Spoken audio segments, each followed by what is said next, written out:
eu sou a Vitória, você está no canal Direito e Cinema, seja muito bem-vindo, seja muito bem-vinda. Hoje eu conto com a presença da minha amiga Diana Pope, que é advogada de família, especialista em divórcio, ela é autora do livro Manual do Bom Divórcio, eu recomendo com entusiasmo que você leia, e o filme é O Dia a Dia da Diana. Diana, é um prazer ter você aqui. Prazer é meu, estou muito honrada. De hoje, a história de um casamento. Na verdade, o filme conta a história de um fim de casamento.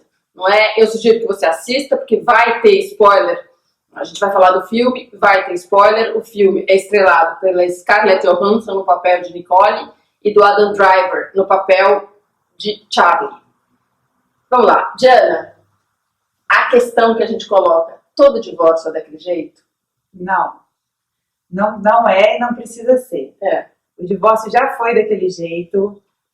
Há algum tempo atrás, o divórcio ele representou uma ruptura de um paradigma social que exigia o casamento. O casamento era bonito ser casado, era feio não ser casado, tinha uma história de machismo, de igreja, de Estado mesmo, de propriedade. Então isso veio mudando, mas ainda pode ser desse jeito. A questão é que os movimentos que vêm sendo feitos, principalmente depois da emenda constitucional 66, que foi em 2010, que é uma emenda importantíssima porque ela acabou com a questão da culpa no divórcio. Ah, é verdade. Porque antes a gente, quando conseguiu passar, o Nelson Carneiro, quando conseguiu passar a lei do divórcio, em 1977, quando ele conseguiu passar, essa lei ela precisou vir com alguns incisos ali que dizia que você precisava justificar ao Estado a razão, porque justamente o Estado não queria que você se divorciasse. E aquilo ali veio o grande problema, que foi assim, a lei era importante, ela é fundamental, muito necessária, mas esse efeito colateral da culpa é o que justifica o que a gente vê nesse filme. Porque como era feio, você precisava dizer, então não, eu estou me divorciando não é porque eu quero, é porque ele é um péssimo marido, porque ela é uma péssima mulher. Você culpava o outro. E aí nisso a gente criou uma cultura do litígio. E hoje no Brasil não precisa, não é? Com o casamento acabou porque sim, acabou o amor. Acabou porque sim. Só que a gente vive resquícios dessa cultura de ainda você não se responsabilizar, não se conhecer, fazer casamentos sem muita noção do que representa uma vida em parceria. Então, assim, ainda falta muita discussão e enfrentar tudo que envolve um casamento, inclusive o divórcio. O divórcio, a partir do momento que você se propõe a casar, você tem que pensar que aquilo ali pode não dar certo, porque são várias... tem o cinema, né? Tem o amor, tem a coisa do para sempre, tem a religião. E a verdade é que o amor não é suficiente para o casamento dar certo. Se fosse, eu não imagino que as pessoas casem hoje em dia sem amor. Há muito tempo atrás, sim. Hoje em dia, você não tem mais porquê. Então, mas aí precisa que a gente entenda que o amor não é suficiente para o sucesso de um casamento. Tem muitas questões que acontecem dentro de um contexto familiar. É uma relação que dando certo, ela perdura num tempo, quantas mudanças acontecem na vida de um casal, né, ao longo dos anos de parceria. Então, são muitos reacordos que vão precisando ser feitos. E essa falta de discussão sobre o tema divórcio, com o resquício dessa cultura do litígio que a gente ainda vive, cria essa confusão, porque foi muito engraçado. Quando eu vi esse filme, eu me lembrei do Kramer versus Kramer. Que é o primeiro, né? Nossa. Quantos anos tem esse filme? Que tem aquela cena que ele cai do coisa e aquilo vem no tribunal e todo mundo fica super, né? Foi muito chocante aquela. Mas também tem uma cena muito legal, uma fala da Nicole que fala da mãe perfeita. Não é? Que as mulheres têm que ser perfeitas. Agora, o bom pai é um conceito de 30 anos atrás. Exatamente. Mas nessa época do Kramer versus Kramer não tinha ideia de um bom pai. Não é? A advogada ali, ela quando ela orienta, né? Que ela fala, no final das contas, você que vai sofrer essa... Isso é verdade ainda, tudo isso a gente ainda está, é como se a gente tivesse, aí com essa emenda de 2010, muita gente que queria trabalhar, os advogados de família que queriam já trabalhar de forma diferente, por quê? Porque essa questão da culpa, ela não satisfazia a ninguém no final das contas. Quando você tinha... Uma lavação de roupa suja. Uma lavação de roupa suja é muito destruidor, quer dizer, o processo de divórcio já é devastador por si só. né? Se ele for ótimo, já é devastador. Se ele for ótimo, você perdeu a sua casa, o seu sobrenome, o dinheiro que você tinha, ou, enfim, a vida que você levava, o seu status, seu sonho, né? A família que convivia, os amigos que vão tomando ali os seus lugares. Então, assim, na verdade, é uma ruptura muito grande, muito devastadora na vida de qualquer pessoa, inclusive de quem quis aquele, assim, quem tomou a iniciativa, né? Porque também tem aquilo, às vezes não toma a iniciativa, nunca é fácil. Então, assim, já é por si só devastador. E aí você ainda tem uma circunstância social que é o medo, que são as pessoas, as influências. E quando esse profissional entra nesse cenário, e aí, nessa época, né, quer dizer, ainda hoje, mas assim, como a gente trabalhava antes de 2010, e vinha aquela coisa de, não, então, porque você sofria consequências por você ser culpado. Você podia perder guarda de filho, você podia perder direito a alimentos. Então, você como advogado que precisava defender o interesse do seu cliente, você tem que defender, né? A gente entrava contrator, né? Claro, a gente é preparado para isso dentro da faculdade. Defenda o interesse do seu cliente. E ali você tinha um cliente que podia perder muita coisa que ele deveria manter, né? Então, a gente trabalhava de acordo com o que a lei propiciava e era era um desastre. Aí, quando essa emenda veio, ela trouxe uma oportunidade de a gente poder fazer tudo diferente. Então, os profissionais que queriam, principalmente as pessoas mais novas que estavam chegando e que já não se satisfaziam com aquela sentença, porque você ligava para o cliente, você venceu a ação, o seu marido é culpado. Isso não traz uma satisfação real, né? É sempre, então é ele que não vale nada, eu sou perfeito. Não é assim, não era um processo evolutivo, não era um processo que propiciava uma evolução social, assim, para a gente se entender como ser humano, como casamento, como parceria, como tudo isso.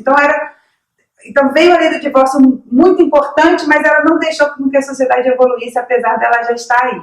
E aí essa emenda trouxe essa possibilidade. E aí nisso veio uma onda, veio a questão da mediação, surgiu aí, as práticas colaborativas surgiram aí, vários profissionais que vieram tentando fazer diferente e que estão fazendo diferente. Quando eu decidi fazer o livro, é porque era isso, eu me sentia muito presa falando numa palestra, por exemplo, para os outros advogados, para os juízes, falando sobre uma coisa que é a forma como eu acredito, mas cada profissional ali vai agir de acordo com a sua filosofia. E eu achava que as pessoas precisavam entender que elas podem escolher esse profissional. Elas têm que ter a consciência do processo e decidir, não, eu quero esse tipo de profissional e eu quero esse outro tipo de profissional. No filme, ele procura o primeiro advogado, não é? Que era um advogado bom pro litígio, depois ele não contrata aquele primeiro advogado que é muito caro e contrata aquele advogado mais velho. Ele fica que mostra uma outra versão, uma outra forma de encarar o divórcio, que é o ideal, não é? Mas ele não bonitinho daquela forma, pois é. Mas eu achei legal mostrar. O roteiro podia ter escolhido logo o primeiro, mas não. Ele fala daquele advogado, humanizando esse divórcio, não é? E foi a parte mais interessante que eu achei do filme, foi justamente essa, porque quais são os erros ali? Ela, na verdade, em algum momento ela dá a entender que ela estava se sentindo traída. Ela descobre uma traição, ela invade o e-mail dele, ela descobre... Aquela traição não motivou esse divórcio. Não, mas você vê que quando ele fala com aquela advogada, e ele fala, mas a gente não tinha combinado de não ter advogado? Exato. Mas ela faz esse passo. Esse passo foi motivado pela traição, porque quando a mulher liga para ele e fala assim, não, ela me autorizou, ele falou assim, não, mas a minha mulher não falaria isso. Não, eu falei com ela 5 minutos atrás, ela sabe que eu tô te ligando, tô te falando isso, ele vai se assustando, mas quem é essa mulher que eu não tô reconhecendo? E aí, ele quando procura esse advogado, ele procura achando que não, que ele tá falando com a ex-mulher, e aí a coisa vai caminhando. Mas aí quando ele liga para ela e fala o que está acontecendo, porque a advogada era muito agressiva, ela fala, você está pensando o quê? Você me traiu, ela está naquela festa. Você me traiu, eu entrei no seu e-mail, e aí ela confessa que, na verdade, ela, em algum momento, eu estava realmente mantendo ali um alinhamento com ele, mas a partir do momento que eu me senti traída, eu não preciso mais, eu posso trair também, porque aquilo foi uma traição, de certa forma. Ela deu a volta, só que ela estava tratando uma questão pessoal de um problema dela com a traição. Os combinados do que ele era como pai, tudo que ela imaginava dele, tudo que ela tinha de bom para falar nele, que ela falaria na mediação, que está no filme também. O filme começa com uma tentativa de mediação. Quer dizer, eles passam, porque é muito engraçado quando a gente fala que a gente agora pode fazer diferente, e não precisa ser daquele jeito. O que eu acho é que justamente o filme toca num ponto muito sensível que mas a gente está preparado para fazer diferente? A gente parou para pensar, porque tá tudo... Eles se propuseram a fazer diferente. E eles usam... E acabam caindo naquela... No sistema, eles usam um sistema pronto, que está pronto para guerra, para tratar de questões que não tinham nada a ver com o que eles tinham que resolver, porque enquanto pais daquela criança, eles não tinham nenhum problema. Né? E assim, e aí eles usam porque eram outras questões que não são as questões que você precisa tratar ali. Mas você ainda pode usar a máquina para tratar desse tipo de coisa. É isso que não pode fazer. É essa informação que as pessoas têm que ter. Né? O que é o... Então, assim, o divórcio vai ser ruim, você vai necessariamente passar por um momento de transformação, de rupturas, de reformulação, de reconstrução. Você realmente se devasta. Mas você pode se reconstruir, né? Agora, a consciência de que o casamento não teve, o casamento foi um casamento como qualquer outro casamento, teve amor, tinha parceria, tinham coisas que eles, né, se respeitavam. Não teve um motivo para chegar ao fim. Acabou, teve uma traição, ela tinha umas questões pessoais que nunca foram conversadas, quer dizer, muita coisa se revelou através do divórcio, mas poderia ter sido tratada de outra forma. Eu acho que a mágoa ali pela traição foi uma coisa que ela não conseguiu superar. Mas realmente... Eu acho que a questão teve a mágoa, mas a questão da carreira dela ainda era mais importante. Tanto que depois, quando ele parabeniza na cena final, fala parabéns porque você ganhou o prêmio de melhor atriz, ela falou, não, melhor diretora. Né? Como que diz, a hora que separou, ela deslanchou, tava com uma carreira devagar. Ela acabou entrando num universo que era muito dele, né? A cidade, o trabalho, virar a primeira estrela. Mas é aquela coisa, ele não tinha noção de que ela se sentia assim. Né? Quando ela mostrou que ela se sentia assim, ela já falou, não quero mais isso. Eu não vi ali ele ter tido a oportunidade de falar, não, mas então você estava falando sério quando você falava que queria ir para Los Angeles? Porque a gente falou também de ir para outros países, não era? Fala tanta coisa no casamento. Exatamente. Né? Quem é casado sabe que não é toda fala que é séria, não é? Que é definitiva. Fala tanta coisa. Eles estavam em outros momentos, assim. E eu acho que e ele não tinha noção. Quando ele teve noção, já era tarde demais. Então faltou muita coisa ali naquele casamento, porque eles se gostavam, né? Aquelas primeiras cenas mostram aquela... E eles poderiam ter feito aquela mediação e teriam tido outro destino. Aí não teria o filme. Mas certamente teria sido melhor. Mas são as histórias das famílias que a gente trabalha. Porque assim, o que eu percebo hoje é que com a falta de informação e com essa cultura do litígio ainda tão latente, às vezes eu consigo fazer um acordo, num caso meu, qualquer que eu esteja trabalhando, e os clientes não saem tão felizes. Porque o acordo bom, na minha opinião, é um acordo que você não vai terminar no lugar que você queria. Se você consegue exatamente tudo que você queria, alguém está perdendo ali naquela história. Então o acordo é você sair daquela zona de conforto e os dois juntos chegarem em um outro lugar que eles nunca imaginaram que eles fossem estar. Então não é um acordo, você não sai felizão. Ai, não, fiz o acordo da minha vida. Se sair felizão, esse acordo está com a hora contada, entendeu? Então você vai sair desconfortável. Mas eu, pessoalmente, fico muito feliz, mais do que o cliente. Assim, às vezes o cliente sai, bate a porta, assinou o acordo, eu comemoro. Porque eu sei quão ruim pode ser também, né? Eu tenho a consciência do que ele se livrou, do que poderia. Porque no filme, assim, eles poderiam ter tido um desfecho se eles seguissem na mediação. Se aquele outro advogado que ele procura, né, e a história dele seria outra, inclusive em relação à mudança, ele ter ido para lá e tal, enfim, outro destino mesmo, não sei se melhor, se pior, mas enfim, as coisas realmente não precisavam ter. Eu acho que o mais triste ali é como você vai minando aquela pessoa dentro de você. Né? A impressão que eu tive é que o divórcio revelou que cada um tinha de pior, né?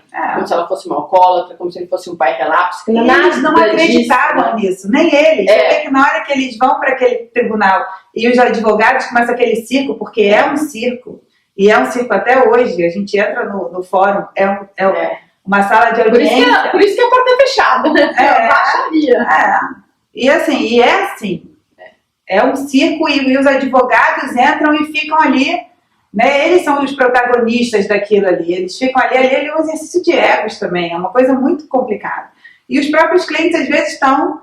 Era bem a situação, né? Era bem a situação. E aí eles ali, se via que eles estavam constrangidos, porque contaram um negócio, porque o advogado falou, porque viram, na hora que ele volta com aquele cara, que ele acaba pegando os recursos que eram da escola do filho, quer dizer, né, você vai entrando realmente numa escalada do conflito, desnecessária, não era o que eles queriam, faltou escuta, faltou participar de um processo mais intenso, do tipo... A mediação teria feito eles falarem coisas boas ali um para o outro, seria importante eles terem escutado aquilo, né, para os próximos... Você vê que quando ele lê no final... A capa. Ai, gente... É emocionante, né? É emocionante, você morre de pena dele, ele ficou destruído, e ele... Eu acho que ele não entendeu, assim, ele só foi entendendo durante o processo, aquela fúria toda dela, mas claro que isso tem o papel dele também de não ter olhado, de não ter se tocado, de ter ficado, né, um pouco distante num mundinho perfeito que ele criou.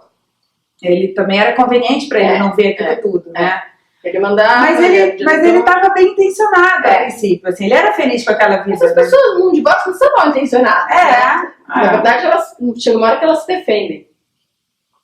Bom, eu agradeço a Diana, que conversou com a gente sobre esse filme. Recomendo com entusiasmo o livro dela, que eu vou colocar uma foto aqui. Se você é advogado de família, sugiro que você leia o livro. É muito legal. Se você não é advogado de família, vai casar, leia o livro. Se você é casado, leia o livro. Se você já separou, leia o livro. Leia o livro de qualquer forma. O livro é muito, muito legal. Tem uma série de dicas e tem uma visão muito legal. Eu gostei muito do seu livro. É uma pena que eu não tenho ele aqui na minha mão, porque eu esqueci ele na casa da minha mãe. Mas tá comigo. O livro, Diana, muito obrigada. Obrigada, eu que agradeço. É um prazer.